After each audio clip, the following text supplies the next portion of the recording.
Next on Max TV, we take a look at Andre Berto and Kermit Citron, and we have news and notes coming up on the next round. And welcome to the next round. Steve Kim, joined as always by Gabriel Montoya. Another busy week in the game of boxing. We begin round number 1 from Hollywood, Florida. Once again, it was Berto after dark. WBC welterweight titleist Andre Berto with an easy wide decision over Juan Arango. Your scores 118-110 twice and 117-111. Berto moves to 25-0. And the opening bout of the night, junior middleweights in action. Kermit Citron pulls off the mild upset outboxing Alfred Angulo, handing him his first loss. Your scores 116-112 across the board. Going back up top, Gabriel, is it just me, but when it comes to boredom after dark, not Berto after dark, boredom after dark, I think it's time for him to start facing legitimate 147-pounders. There was really nothing compelling out there this Saturday night. He did what was expected. But when you're facing a small little junior welterweight, I expect just a little bit more. Yeah, I mean, if you want to talk about boredom, then yeah, Berto's definitely pound for pound, maybe even number 1. Ooh.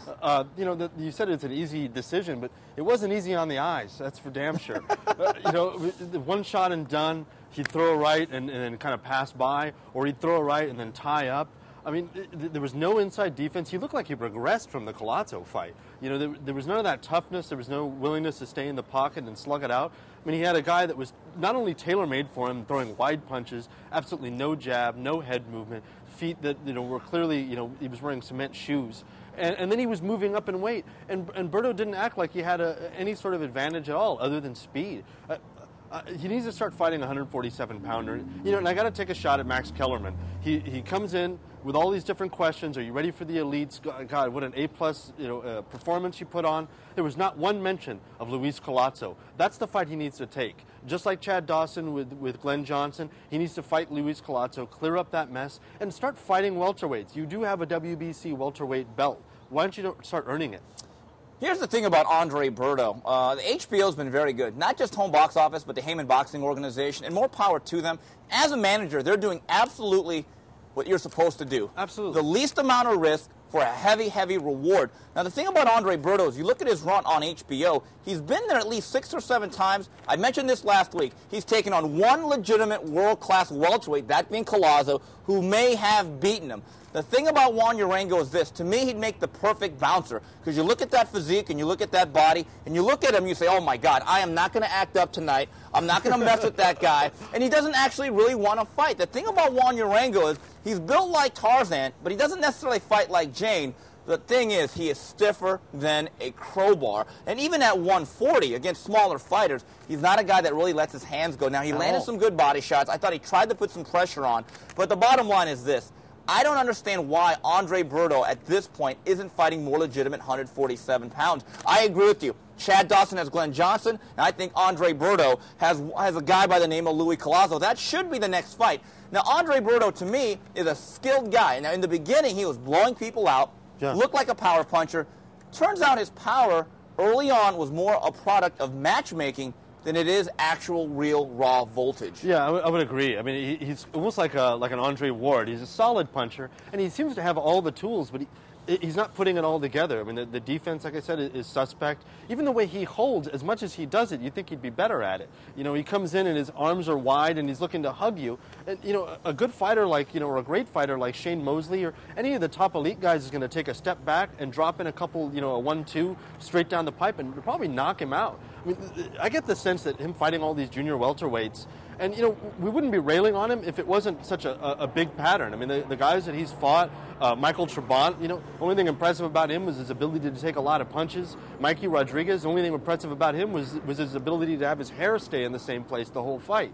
And then, he takes on Colazzo, almost loses, and then he jumps back down to junior welterweight.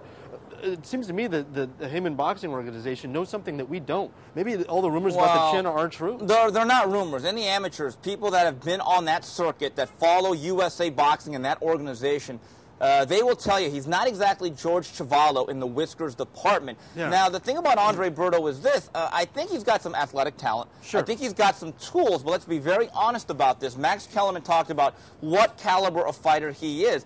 I don't think he's an A- fighter. I think he's a guy who's a young fighter who might one day be developed into an A fighter, but let's be very, very real about this.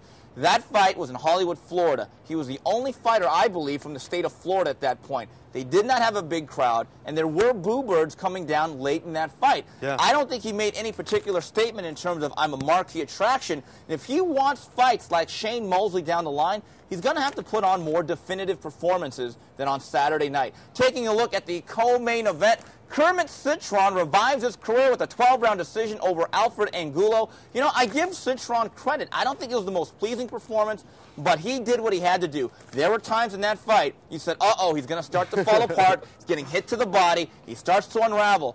But you know what? Let's give him credit. I know Angulo may have been under the weather. He may have been sick. But you know what? You can only face the guy that shows up that night. And you know what? It was good enough. Yeah, it was definitely good enough. This is his third fight with Ronnie Shields and his second fight with Brian Caldwell. And I don't think the stamina is quite there, although I think Kermit tires himself out just mentally trying to get over the hump. I kind of looked at this fight almost like Vladimir Klitschko versus Sam Peter, where, you know, the confidence has been shattered. He's had a loss and a draw, and maybe, you know, is facing a crossroads fight. And Ronnie Shields just brought Kermit across the finish line. He used all the different tools that they've been working on. I thought his defense looked much better, and granted Angulo was pretty slow, but the way he was using his head, you know, shifting his shoulders, his footwork, and then he would block, and then later in the fight as he got tired, rather than kind of giving up ground and letting Angulo dictate the pace, he moved forward and smothered Angulo, not allowing him to get shots off. I thought it was a really complete performance, and probably Kermit's best performance to date. What it does for him in his next fight, I'm not sure. I mean, granted, he just beat a prospect, you know, a guy that was a hot prospect, but he had, you know, half the fights that Kermit did. So there's a little bit of a mirage, but I think it also is it's a big step for Kermit. Gabe, couple of things. I think that we're going to see an evolution, if not a complete reinvention, of Kermit Citron at 154. Yes. Because he's a good, solid puncher as a junior middleweight, not the devastating one he was at 147. Now, the ramifications of this victory is that this was an elimination bout. Mm-hmm. Here's the problem. He's the eliminator, once again, for Sergio Martinez. I get the sense that Sergio Martinez, who's also represented by Lou DiBella, I have a feeling those two chess pieces will be kept on different boards because, quite frankly, I saw the first fight. Don't need to see it again. Right. Going back to Angulo, he may have been under the weather, but here's the thing. You didn't need to be Teddy Brenner or Bruce Trampler to know, even at his best, movement was going to riddle Petto Angulo. And you saw once again that if you don't stand in the wheelhouse, stay away from the pocket, and you offset him with the jab, if he's in a chase position out in space, he's going to struggle. And I don't think this is the worst loss in the world. I think everyone was on the bandwagon, but the snowball was really rolling. But you look at his record, he didn't even have 17, 18 fights. No. I think this loss can be actually beneficial because I think the pacing of Alfredo Angulo was a little bit premature. Yeah, I think they kind of rushed him. I mean, to think that he was, you know, on board to maybe get a title shot, it's kind of ridiculous. I mean, with only 15 fights, it's not like he has, you know, one particular attribute that's spectacular. He's not fast. He doesn't hit, you know, a lot of people compared him to Margarito. I don't even think he has heavy hands like that. And I've always felt he's more like a poor man's Jory Boy Compass. You know, he's got compact punches. He moves forward, but he doesn't move his head. He doesn't really jab. And he doesn't have the power of Compass. You know, he really needs to get close to you and kind of beat your body down and wilt you under mental pressure and physical pressure. I think it's a good loss for him. He didn't get knocked out. He didn't get dropped. He showed he can hang at the elite level. You know, it's a one-sided loss. And I think they can build on this. And I think they're going to need to. Yeah, classic case of maybe taking a step back to take 10 steps forward. And in comparisons to Margarito, we have to be honest, he may not have the heavy raps of Antonio Margarito. Here's another issue I want to talk about this card. We saw 24 rounds of boxing.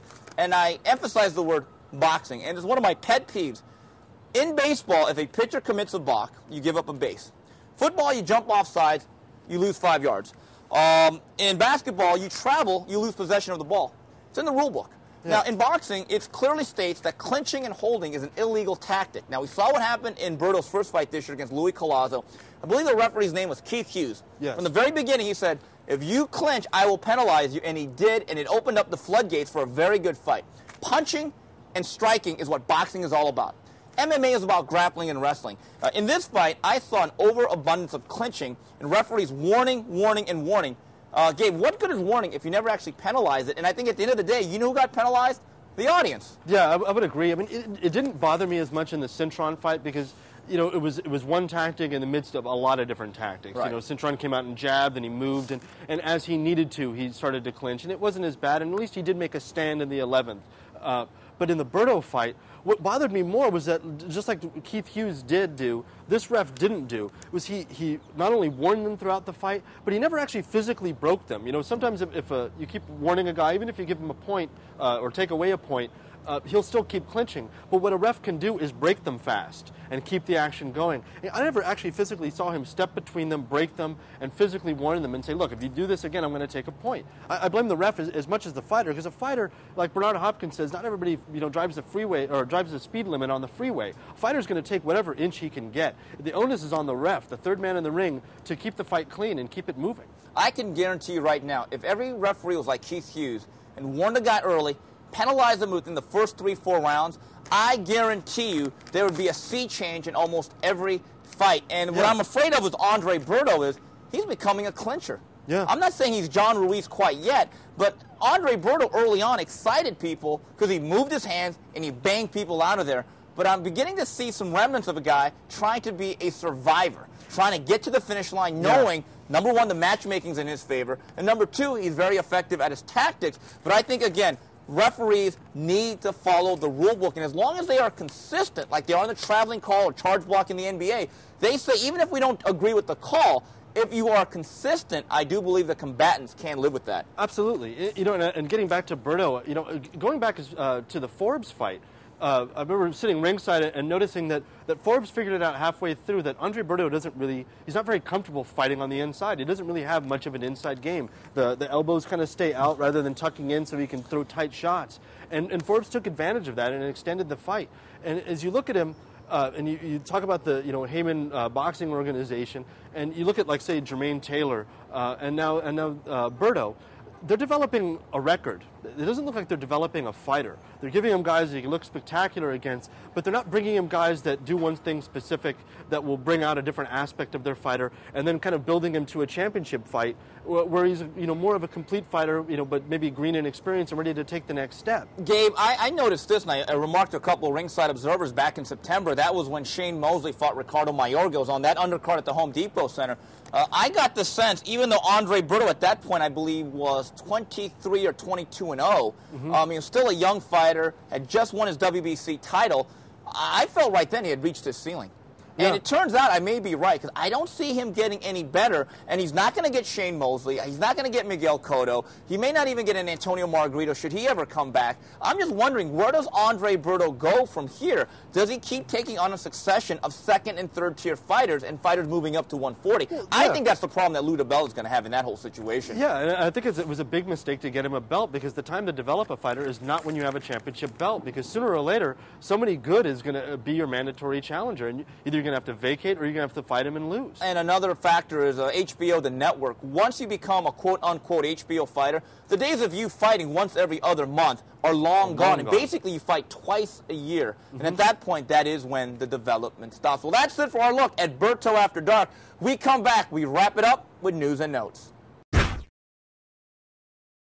And we are back with news and notes on the next round. There was supposed to be a WBA heavyweight title fight in Helsinki, Finland, but it was called off.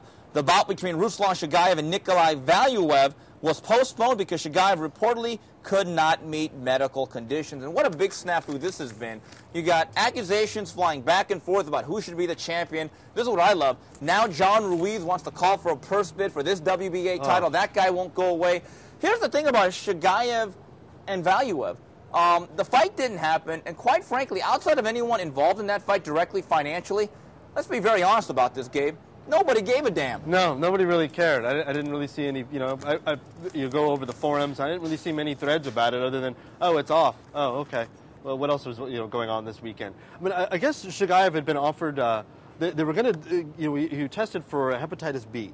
And they had offered him some sort of injection that may have counteracted it, and he was given a choice whether or not he wanted to go through with that, and it was a 50-50 shot whether it would work, and he decided not to. Here's the thing with Shagayev, though. He's coming off a long injury. Now he comes back, and he had one fight to get ready for this bout, and then he comes in and he's sick.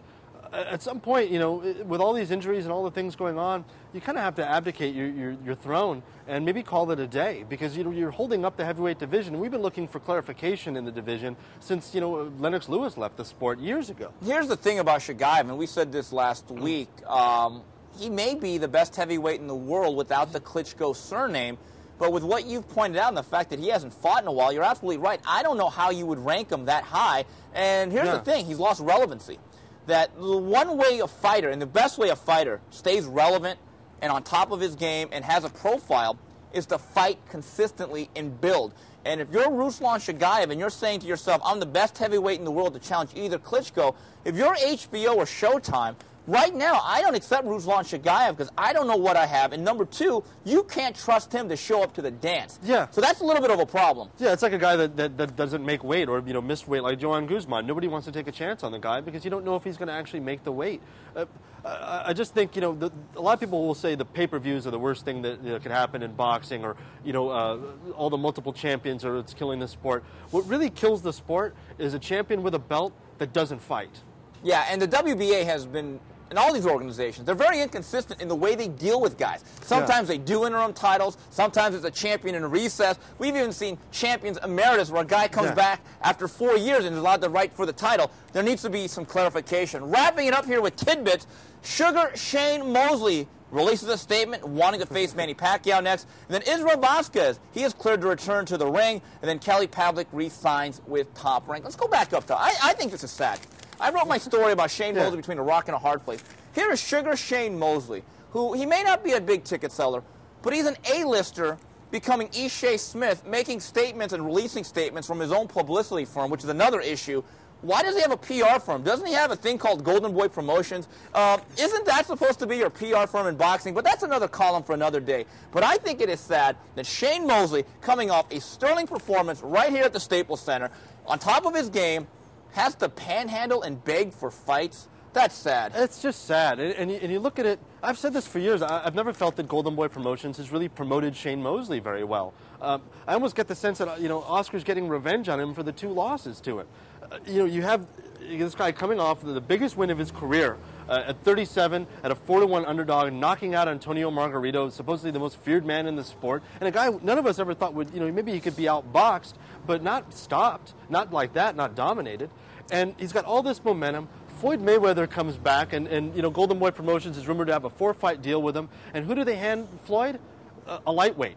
I just don't understand it. For a lot of money. A couple of things here about the Shane Mosley situation. Part of this is Shane's fault, that he wants an $8 to $10 million fight, but will not take a $3 to $4 million fight. In other words, he'll take on a Cotto or a Pacquiao or a Mayweather, but he absolutely will not take on an Andre Berto or Paul Williams. So that is on Shane. But I agree with you about Golden Boy needing to create a market instead of just chasing fights. Let me give the example of Bob Arum and Manny Pacquiao. Bob Arum really has no idea how the Pacquiao situation is going to shake out. June 13th with Cotto Claude is going to be a key decider in who they face next. It could be Miguel Cotto. But Bob Arum has already said October 17th, Manny Pacquiao is going to fight somebody. We don't know who it's going to be, but we're going to create that market. We're not going to chase fights. Right. We're going to make one. And I agree with you. It is up to Golden Boy to create a market, create the A side, and not chase being the B side. But I think, to me, this whole thing, when a fighter has to resort to putting out a press release, those are for young fighters and unknown fighters, not guys who are top 5 or 6 pound for pound with a track record of Shane Dante Mosley. Yeah, and at this point in his career, he's 37. I kind of give him a little bit of a pass because he's never turned down a tough fight. And, a lot of people are saying he should fight Paul Williams. Well, Paul Williams hasn't fought at welterweight for a little while. He's establishing himself as a junior middleweight and as a 160-pounder. Maybe if he comes back down and shows that he's going to, start fighting again at welterweight, maybe then that's a fight that he could take. But in a sense, I don't blame Shane for not fighting that guy because, as you know in this sport, the longer you go, there's always going to be that next young lion. To me, the contemporary with Shane, the fight that should be happening was the Mayweather fight. And in a sense, Pacquiao would know who he was fighting, in this next fight, and we would have a great fight with Mayweather if Marquez hadn't stepped in and called out Floyd and given him an excuse for taking that fight. Because I think at 140, Marquez versus Pacquiao would be a hell of a fight. Shane Mosley says he's willing to meet Manny Pacquiao at a catchweight at 144. I need to remind anyone, the last time Shane Mosley fought below 147 was in 1999, I believe, because he began his welterweight run against Wilfredo Rivera September of that year, and he skipped to 140. So I'm not even so sure that it's feasible at this point for him to fight at junior welterweight. No, he even said, we asked him, do you feel bad? I think it was before the Cotto fight. Do you feel like you missed out by not having a 140 career? And he said, I was always a welterweight bursting at the seams. I was killing myself to make 140 or 135. So 140 was actually never a question. I don't want to have to see a great champion like him sweat down to 144 and give up at a physical advantage like that just to make a fight. Yeah, and right now he has no fight. And the irony of irons, here's Antonio. This again goes to Bob Arum creating a market. Antonio Margarito is banned in this country from fighting, but if they have their way, Antonio Margarito is going to fight in Mexico. Just think about that, folks. Antonio Margarito, who is banned from fighting, may return to the ring sooner than Shane Mosley. That, to me, is mind-blowing. I'm not saying it's right. I don't think they should do it. Right. But the bottom line is, Bob Arum is going to throw his guys out there, and he's going to let them work, and they're going to create a market. Yeah, I mean, that's the thing. I think that, Golden Boy has it backwards. The time to promote your fight is not always just, from the press conference when you announce the fight and forward. You got to create the market. You got to, create interest. The one thing that UFC does, and we always say UFC is taking over boxing, don't agree, and that's for another show. But the one thing they do is when the fight ends, one dude gets knocked out or submitted or whatever, the other, they announce the next pay-per-view. They say this winner is fighting this guy. The guy comes in, they square off, they talk about it, and the fans know, and this date, I'm going to buy this pay-per-view because I know this fight's happening. Gabe, boxing needs to get into 2009 and learn. Gabe, what is Golden Boy going to do if the Floyd Mayweather-Pacquiao fight, which I think is very difficult to maneuver and negotiate, a lot of personalities that simply do not get along, Al Heyman, Bob Arum, Floyd Mayweather. Yeah. So let's say Mayweather-Pacquiao has to be shelved for another day.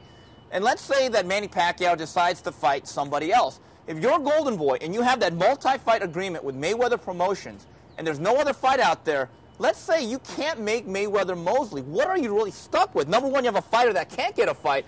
And in Floyd Mayweather, you have a guy that won't make a fight. That might be the conundrum from Golden Boy Promotions' standpoint. Well, Juan Arango didn't get knocked out this weekend. Oh, boy. Let's not go there. Speaking of a guy returning to the ring, Israel Vasquez, we have not seen him since that incredible performance against Rafael Marquez last March.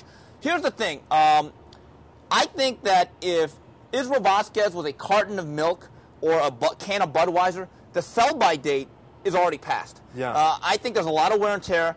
They went through not one or two or three surgeries on that eye, that detached retina. I think they went through 4. Yeah. I think that if you are Frank Espinoza, the manager of Israel Vasquez, there's no such thing as a tune-up fight.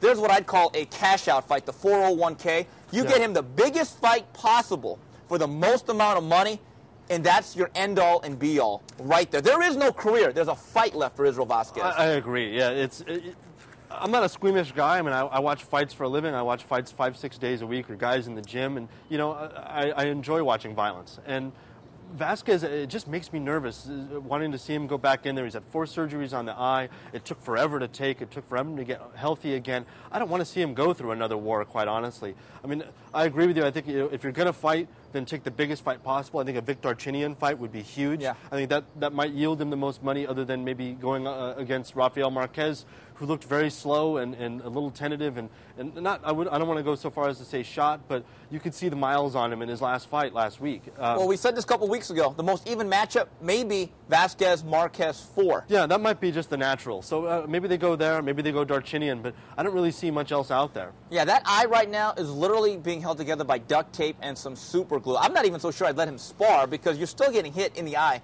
with or without headgear. One last note, we didn't talk about this.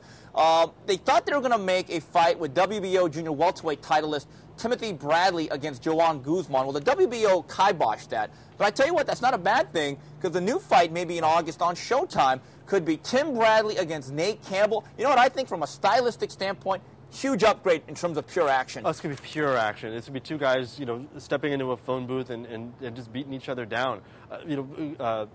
Bradley's got the nice inside game. He's a real pressure guy. He moves forward. You got Campbell, who's got kind of all the tools in the book. He can fight on the outside. He can fight on the inside. He's a hungry veteran. And he's a desperate one, too. Yeah, very much so. If he doesn't win, time to send out that resume on Craigslist. Yeah, or you'll be seeing him sending out press releases through Shane Mosley's PR firm.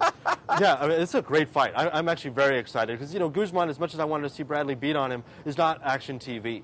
Yeah, when you say that any fighter like Guzman is a cutie or he's clever, that's another way of saying nowadays, God, he's boring. And let's face it, Juan Guzman, since he's moved up from 22 to 26, has not been the most aesthetically pleasing fighter. But you look at a guy like Tim Bradley, and if you get him a guy who's going to fight and stand in the pocket, you're going to have pretty good fights. And I think this would be a good, solid win for Tim Bradley if he could get past this veteran, Nate Campbell. Well, that's it for this week's edition of TNR on behalf of Gabriel Montoya and the rest of Max Boxing. To the next round, goodbye, everybody.